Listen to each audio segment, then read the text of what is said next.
নমস্কার বন্ধুরা, টুসি চ্যানেলে সবাইকে স্বাগত জানাই। আশা করি সবাই ভালো আছেন। আজ একটা চিকেনের ইউনিক রেসিপি আপনাদের সাথে শেয়ার করছি।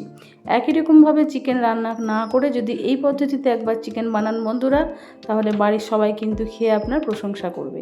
এমনকি বাড়িতে যদি গেস্ট আছে, ঝটপট কিন্তু বাড়িতে এই চিকেনের রেসিপিটা বানিয়ে খাওয়াতে পারেন, তারাও কিন্তু আপনার প্রশংসা করবে। শুরু থেকে শেষ পর্যন্ত ভিডিওটি দেখার জন্য অনুরোধ রইল। তাহলে বুঝতে পারবেন বন্ধুরা কিভাবে আজকের এই চিকেনের ইউনিক রেসিপিটা তৈরি করেছি। তার আগে আমার চ্যানেলে যদি নতুন এসে থাকেন, আপনাদের কাছে অনুরোধ রইল আমার চ্যানেলটিকে সাবস্ক্রাইব করে আমার পাশে থাকার।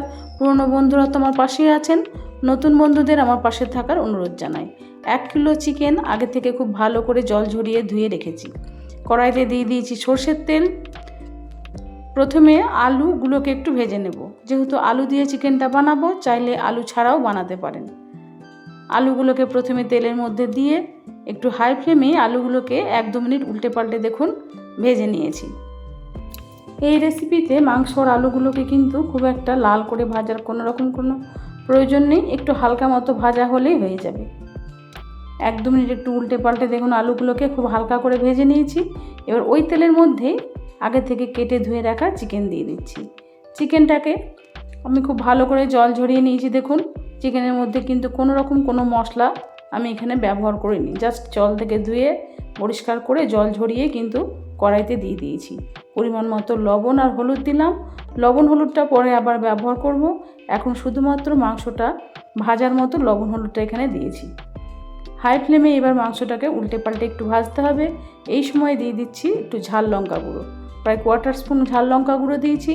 যদি লঙ্কা গুঁড়ো পছন্দ না করেন, তাহলে সেক্ষেত্রে আপনারা একটু কাঁচা লঙ্কা বাটা অবশ্যই ব্যবহার করবেন, তাতে কিন্তু চিকেনের টেস্টটা খুব ভালো হবে। 3-4 মিনিট ধরে চিকেনটাকে উল্টে পাল্টে ভেজে নিয়েছি।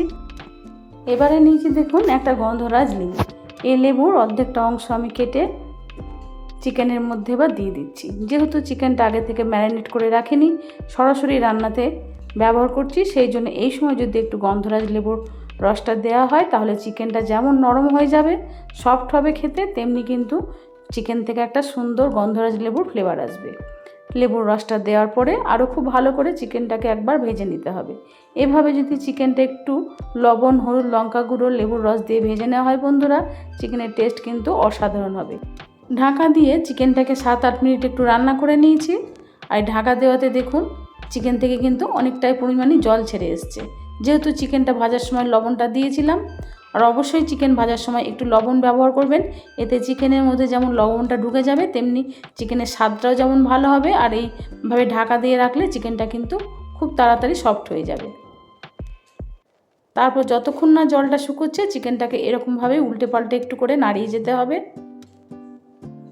এরকমভাবে যদি চিকেনটা একটু ভেজে নিয়ে রান্নাটা করা হয় বন্ধুরা, তাহলে কিন্তু চিকেনটা খেতে কিন্তু অসাধারণ হবে। চিকেনের জলটা যতক্ষণ না শুকোচ্ছে ততক্ষণ কিন্তু এটাকে ভেজে নেব। ততক্ষণ দেখুন এটাকে গ্যাসের অন্য ওভেনে চিকেনটাকে বসিয়ে এদিকে দেখুন অন্য একটা কড়াইতে সরষের তেল দিয়ে প্রথমে পেঁয়াজটাকে ভেজে নিচ্ছি। এই রেসিপিতে পেঁয়াজের পরিমাণ খুব বেশি লাগে না। এখানে আমি 1 কিলো চিকেনের জন্য মিডিয়াম সাইজের 2টো পেঁয়াজ ব্যবহার করছি। দিয়েছি পরিমাণ মতো হলুদ গুঁড়ো, সেই সঙ্গে দিলাম একটু ঝাল লঙ্কা গুঁড়ো, দিয়ে দিলাম 1 টিস্পুন ধনে গুঁড়ো। জিরে গুঁড়ো এই রেসিপিতে দেওয়ার কোনো প্রয়োজন নেই, তবে আপনাদের ইচ্ছে হলে একটু দিতে পারেন। আর দিলাম এখানে কিছুটা কাঁচা লঙ্কা কুচি, দিয়ে দিচ্ছি একটা মিডিয়াম সাইজের টমেটো কুচি। ভালো করে মশলাটাকে এই সময় ভাজতে হবে। এই সময় মশলা কষানোর সময় আমি আরও একটা মশলা দিয়েছি বন্ধুরা, যেটা দেখানো হয়নি। এখানে দিয়েছি 1/2 টিস্পুন মতো আদা রসুন বাটা। খুব কম পরিমাণ লাগবে, অল্প পরিমাণে একটু আদা রসুন বেটে দিলেই হবে। অল্প পরিমাণে একটু জল দিয়ে মশলাটাকে 1-2 মিনিট একটু কষে নিয়েছি। এইবার দিয়ে দিলাম 1 চামচ মতো চিকেন মশলা। এই রেসিপিতে গরম মশলা কখনোই ব্যবহার করবেন না বন্ধুরা। গরম মশলার পরিবর্তে একটা বিশেষ মশলা এই রেসিপিতে ব্যবহার করলে এই রেসিপির স্বাদ কিন্তু বহুমাত্রায় বেড়ে যাবে। ভালো করে দেখুন মশলাটাকে একটু কষে নিয়েছি। আর এইভাবে কষাতে কষাতে কিন্তু মশলা থেকে তেল ছেড়ে এসছে। এবার কষানো মশলাটা চিকেন ভাজার মধ্যে দিয়ে ভালো করে চিকেনটাকে আরও 2-5 মিনিট একটু কষে নেব। খুব বেশিক্ষণ ধরে সময় নিয়ে কষানোর কোনো প্রয়োজন নেই, যেহেতু চিকেনটা ভাজতে ভাজতে প্রায় সেদ্ধ হয়ে গেছে। এদিকে মশলাটাও আমি আলাদাভাবে কষে নিয়েছি, তাই এই সময় কিন্তু খুব একটা বেশি সময় লাগবে না চিকেনটা কষতে। জাস্ট 2-5 মিনিট একটু কষে নিয়েই চিকেনের মধ্যে গরম জল ব্যবহার করতে হবে। আমি যে কড়াইতে মশলাটা ভেজে নিয়েছি সেই কড়াইতে দেখুন একটু জল গরম ফুটিয়ে নিয়েছি, নিয়ে ওই জলটাই এই চিকেনের মধ্যে দিয়ে দিয়েছি।